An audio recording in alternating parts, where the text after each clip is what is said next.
infiniment. Merci. Merci.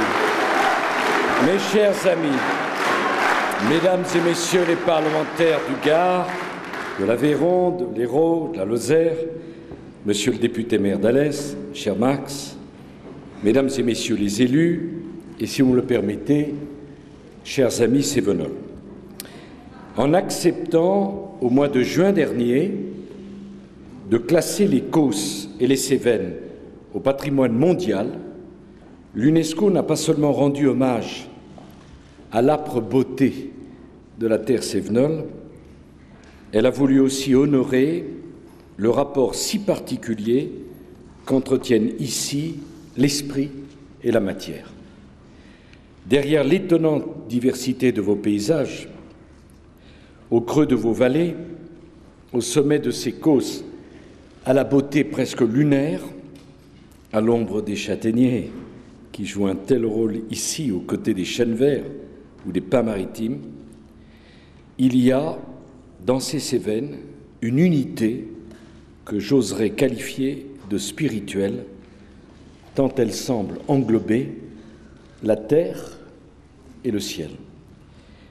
Je ne sais pas si nous habitons un pays prédestiné, ou si nous sommes au contraire les héritiers de la lente et patiente construction d'une nation. Mais votre terre cévenole a une âme. Une âme qu'elle a toujours su faire partager à ceux qui l'ont aimée. Cette terre, la vôtre, a un caractère, a une identité qui se retrouve dans le caractère et dans l'identité de tous ceux qui se sont enracinés ici. Ce caractère, cette identité ont été forgés par la géographie, par l'histoire et par la foi. Ce caractère et cette identité, ils ont été forgés par des grands malheurs qui ont laissé des blessures aussi profondes dans les mémoires que les gorges des Gardons dans la montagne. Mais cette identité et ce caractère a aussi forgé une espérance. Et une espérance qui, ici, dans les Cévennes, malgré les épreuves, ne s'est jamais éteinte. Votre pays, d'abord le pays des bergers, sur ces chemins qui, depuis des temps immémoriaux, relient la plaine et la montagne au plateau, depuis la nuit des temps, ce sont ces chemins qui donnent son unité et sa cohérence aux Cévennes. Au fond, je me faisais la remarque il y a quelques instants, rien de moins naturel que vos paysages. La montagne ici est une montagne construite, pierre après pierre, pelletée après pelletée de terre. Ce pays, le vôtre, c'est le pays des paysans qui ont accroché à flanc de coteau ces terrasses artificielles qui constituent aujourd'hui votre paysage. Un paysage qui a certainement demandé de transporter plus de pierres qu'il n'en aura fallu ailleurs pour élever les cathédrales. Chacun de ces murs, chacune de ces terrasses, chacun de ces toits a mobilisé, soyons-en conscients, des vies entières. Et des vies entières mobilisées pour construire ce paysage durant des siècles. Vous êtes les héritiers de ces vies. Eh bien, je veux rendre ici hommage, l'hommage de la nation, à ces milliers de vies inlassablement répétées et parfois oubliées, qui nous ont légué, à force de travail, un paysage si magnifiquement construit et, au fond, si magnifiquement humain. Je veux rendre hommage à cette France des morts qui a construit la France dans laquelle nous vivons. C'est grâce à eux que nous sommes ici. Sans leur ténacité, nous ne serions pas là. Nous avons le devoir de maintenir ce qui nous a été transmis. Nous le devons à la mémoire de ceux qui se sont littéralement tués à la tâche pour survivre et pour que nous puissions vivre. Nous avons le devoir de remonter les terrasses écroulées, de protéger les châtaigneraies, de restaurer ces longues magnaneries qui apportèrent à ces vallées une prospérité longtemps inaccessible, avant que de nouvelles techniques ne viennent les en priver à nouveau. Ce pays fut pendant près d'un siècle l'autre pays de la soie, et c'est ici sans doute que l'élégance française est longtemps venue chercher sa matière première. Eh bien, grâce au classement par l'UNESCO de vos vallées, de vos plateaux, de vos cols, le travail qui avait été entrepris par l'État lors de la création du Parc national des Cévennes et du Parc naturel des Grandes Causes va pouvoir être poursuivi. Je veux saisir l'occasion qui m'est donnée pour vous confirmer qu'il n'y aura pas d'exploitation de gaz de schiste par fracturation hydraulique dans ce territoire d'exception.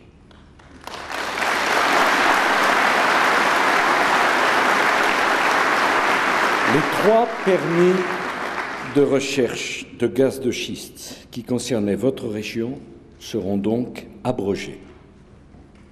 Dans les autres régions, grâce à la loi Jacob, les exploitants ne pourront pas procéder à l'exploration ou à l'exploitation des gaz ou des huiles de schiste, et j'ai demandé à Nathalie Kosciusko-Morizet, que je remercie, de veiller à ce que leur permis soit strictement limité aux activités conventionnelles.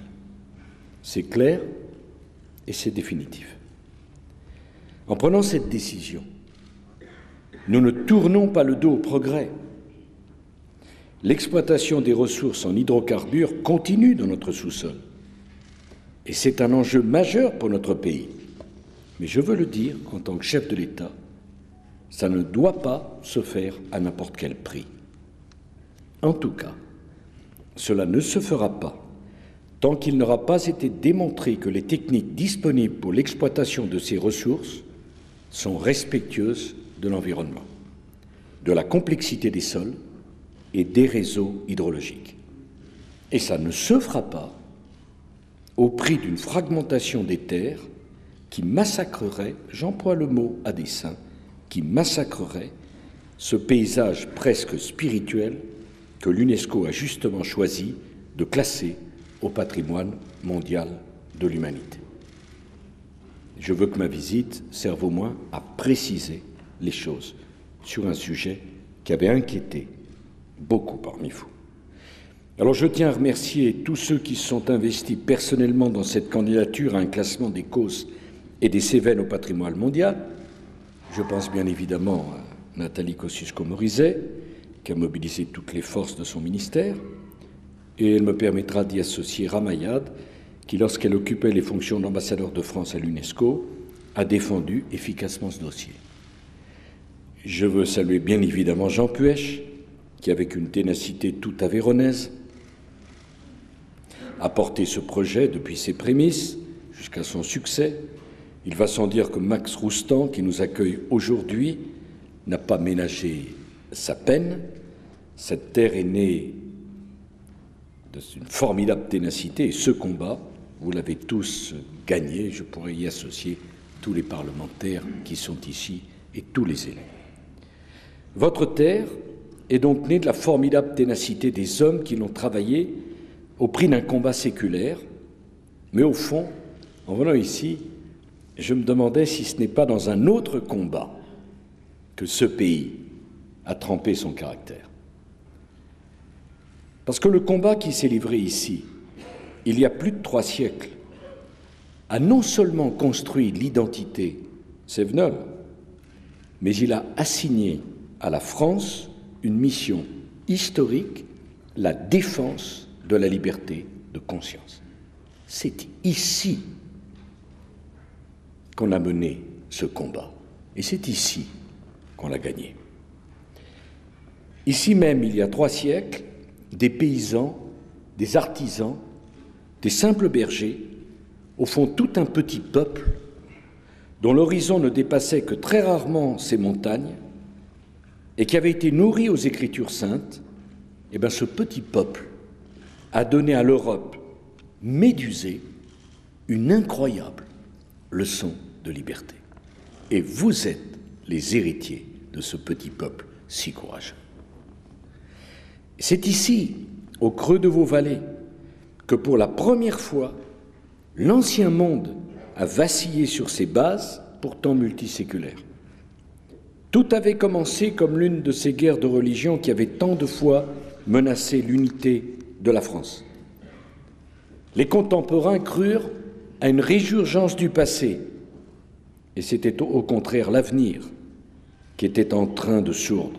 Michelet lui-même écrira « Rien de semblable à l'affaire des Cévennes dans toute l'histoire du monde ». Et il est de mon devoir de chef de l'État de mettre en lumière ce que nous avons eu grand tort de donner le sentiment d'ignorer ou de sous-estimer. Bastion du protestantisme, les Cévennes, et bien au-delà encore, le Bas-Languedoc, vivaient en paix à l'abri de l'édit de Nantes et de la paix d'Alès, monsieur le maire. Cette paix, signée ici même, assurait au roi Louis XIII la fidélité des protestants, en échange de quoi le monarque les autorisait à rester fidèles à leur Église. Cette paix ne dura pas. Quelques décennies plus tard, et bien loin d'ici, à Versailles, un très grand roi voyait le soleil de son règne lentement s'obscurcir. Les victoires s'éloignaient, la gloire lui échappait, il lui fallait des triomphes, quitte pour cela à emporter ses triomphes sur ses propres sujets. Quand l'ennemi extérieur vous résiste, l'ennemi intérieur est lui plus facile à réduire. Aussi, les protestants furent-ils dénoncés comme une menace pour l'unité du royaume. Une mécanique implacable allait se mettre aussitôt en marche au pas des dragonnades. Il fut décrété que seules les familles protestantes accueilleraient chez eux les compagnies de dragons, redoutable honneur, car une fois logés chez l'habitant, ces dragons, ces soldats, avaient tous les droits, sauf un seul, celui de tuer.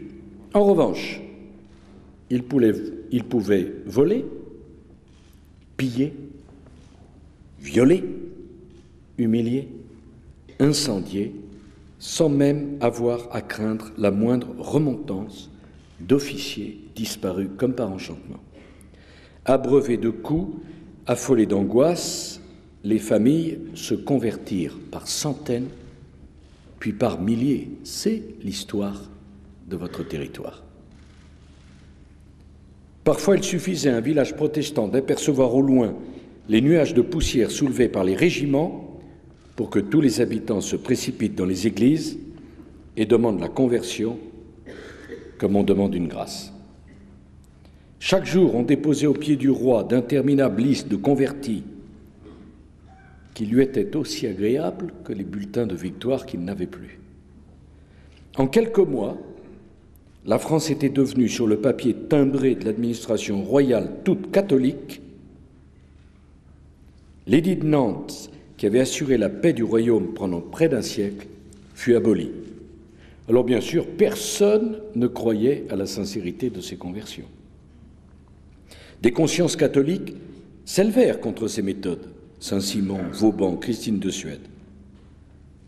Madame de Maintenon répondait à ces scrupules légitimes par une phrase dont le cynisme a rarement été à ce point atteint. « Je sais, dit-elle, je sais bien que toutes ces conversions ne sont pas sincères, mais les enfants, au moins, seront bons catholiques si les parents sont hypocrites. » Les enfants, oui. Les enfants, tel était l'enjeu réel de cette politique folle. De ce viol des consciences allait naître dans votre territoire un monstre, la guerre civile.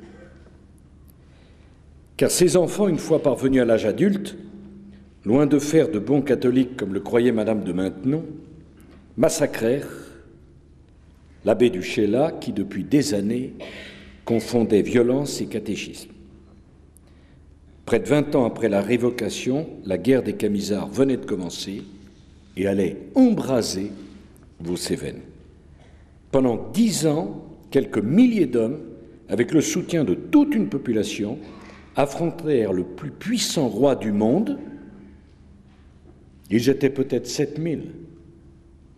Eh bien, pour venir à bout de cette guérilla menée par 7000 courageux Cévenol, il n'en faudra pas moins de 2 maréchaux de France et la mise en place d'une véritable politique de terreur.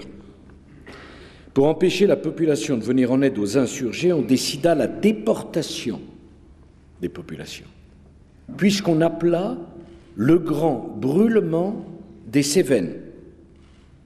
Et en quelques mois, la totalité des villages et des hameaux des Hautes-Cévennes seront entièrement brûlés. Pour réduire les vallées les plus reculées, Lamoignon-Baville, inflexible intendant du Languedoc, ordonna de tracer des routes sur les crêtes pour permettre au régiment d'avancer sans craindre l'embuscade. C'est la montagne elle-même qui fut alors profanée. Les exactions succédèrent aux représailles, les représailles aux atrocités, les rouages implacables de toute guerre civile étaient en marche, ils allaient broyer les Cévennes. Le pays fut encerclé, les villages qui n'avaient pas été brûlés furent occupés, peu à peu le combat trop inégal se révéla perdu, les grands chefs camisards tombèrent les uns après les autres, furent roués en place publique, le conflit prit fin et le vieux roi Louis XIV put se faire construire à Montpellier une place royale pour servir de socle à sa statue de bronze. Là, aux portes de la capitale languedocienne, vêtu en empereur romain, il jette toujours aujourd'hui un regard de triomphe sur ces montagnes, les vôtres, qui avaient osé lui tenir tête. Et pendant tout le XVIIIe siècle, le protestantisme retourna à la clandestinité, à ce désert qui était le sien, et qui n'est pas sans rappeler, pour ces gens imprégnés de la Bible, la longue errance du peuple de l'Exode. Pendant près d'un siècle, les protestants de notre pays allaient devoir déployer des trésors d'ingéniosité pour simplement vivre leur foi. Ce n'était pas au Moyen-Âge, c'était au XVIIIe siècle. J'ai été profondément ému, il y a quelques instants, lors de ma visite du Mas Soubeyran, par ces bibles de chignon que les femmes dissimulaient dans leur coiffure pour se rendre aux assemblées interdites. J'étais profondément touché par ces bougeoirs d'étain qui, d'un seul tour de main, pouvaient se transformer en calice, ou encore par ces chairs habilement dissimulées dans des tonneaux. De l'ingéniosité, il en fallut à ces hommes et à ces femmes de foi, mais du courage plus encore, car la chasse aux prétendus réformés ne connut pas de trêve chez vous pendant tout un siècle. Les hommes qui étaient surpris dans l'exercice du culte interdit étaient envoyés aux galères, condamnés à une mort certaine. Et les femmes, elles, étaient emmurées vivantes dans la tour de Constance à Aigues-Mortes. Certaines préférèrent y mourir plutôt que de renier leur foi. Eh bien, si j'ai tenu à visiter aujourd'hui le musée du désert, qui fêtait son centenaire, c'est que j'ai souhaité m'incliner au nom de la nation devant la mémoire de ces milliers de femmes et d'hommes qui ont refusé de transiger avec la liberté de conscience, au prix de leur vie même, et qui nous ont laissé cette intransigeance en héritage. Les Huguenots enfermés sur ordre du roi à Aigues-Mortes, au XVIIIe siècle, avaient gravé sur la pierre de leur cachot le mot « résister ». Ce mot a toute sa signification aujourd'hui. Il est né ici. Ce mot est à lui seul, pour une famille comme pour un pays, un héritage. Et le plus bel héritage qu'il soit. Un peuple résiste. Un peuple ne se met pas à genoux. Ce mot, gravé à même le sol par des femmes abandonnées de tous, mais qui jusqu'au bout conservèrent intactes l'espérance et la foi, eh bien votre pays, vous en connaissez le prix. Abandonné mais digne. enfermés, mais libres. Eh bien, le mot « résister » aux heures les plus terribles de l'occupation, les Cévennes en firent un impératif catégorique. Et ce n'est pas un hasard si lors de l'Assemblée du désert de 1942 à Mialet, le pasteur Buckner, président de la Fédération protestante de France, appela les pasteurs présents à ne pas plier devant la politique de Vichy et à résister à sa politique antisémite. Dans les Cévennes, on ne s'agenouille que si on en a le désir profond. On ne plie pas et on ne rompt pas. Et ce n'est pas un hasard si l'on trouve parfois, à plus de 2 siècles de distance, les mêmes noms inscrits sur les murs du musée du désert et sur celui des Justes de France. Et ce n'est pas un hasard si des villages cévenols se sont refermés sur des Juifs persécutés pour les sauver du pire. Les enfants allés à l'école étaient connus de tous. Certains raconteront même avoir passé là une enfance presque normale. Tout le monde savait. Et dans les Cévennes, personne ne parla jamais. Ces familles et ces enfants furent protégés par une incroyable et formidable conspiration du silence. Les Justes ont sauvé individuellement l'honneur de la France, mais dans les Cévennes, ce fut une œuvre collective. Dès l'invasion de la zone libre, les grottes et les caches qui avaient abrité les Camisards vont reprendre du service au profit des maquisards qui emprunteront les mêmes chemins et utiliseront parfois les mêmes ruses. Qu'ils soient protestants, catholiques, agnostiques, ces maquisards avaient bien repris le combat des Camisards. Le nom des maquis de la Salle, d'Ardeillès ou de l'Égoile sonne encore ici comme autant de défis lancés à un ennemi surpuissant et implacable. Et ce sont bien ces maquisards qui, au cours de l'été 44, sont parvenus à tenir en échec les colonnes allemandes remontant vers le nord. À Pondérault, à Ganges, à Sommières, à Saint-Hippolyte-du-Fort, partout où ils le pouvaient, les maquisards affrontèrent les troupes allemandes au cours de véritables batailles rangées. À chaque fois, l'ennemi battit en retraite, persuadé que les forces de la résistance étaient bien plus nombreuses et bien mieux armées qu'elles ne l'étaient en réalité. Et chaque fois que la population était interrogée par l'ennemi, elle répondait la même chose: les résistants sont partout. En vérité, ils n'étaient qu'une poignée à tenir un pont, un clocher ou un col de montagne. Mais les Cévenols avaient fait corps avec l'esprit de résistance, cet esprit qui est l'esprit même des Cévennes. Lors de l'accrochage du pont d'Hérault, un maquisard resté célèbre, dont le père et le frère avaient été pendus à Nîmes, monsieur le maire, par l'ennemi, refusera d'achever un soldat allemand blessé et intransportable. Je veux voir dans ce geste la noblesse de ce pays cévenol, prêt au combat et au sacrifice lorsque sa liberté est en jeu, mais intraitable sur les valeurs morales. Alors aujourd'hui, les Cévennes et les Causses sont une terre apaisée. Aujourd'hui, la République a réconcilié catholiques et protestants qui se reconnaissent dans cet article 10 de la Déclaration des droits de l'homme, largement inspiré par le pasteur nîmois Rabot-Saint-Étienne. Nul ne doit être inquiété pour ses opinions, même religieuses, pourvu que leurs manifestations ne troublent pas l'ordre public établi par la loi. Cette phrase, mes chers compatriotes, a plus de 2 siècles, et pourtant, il n'est pas nécessaire d'en changer un seul mot.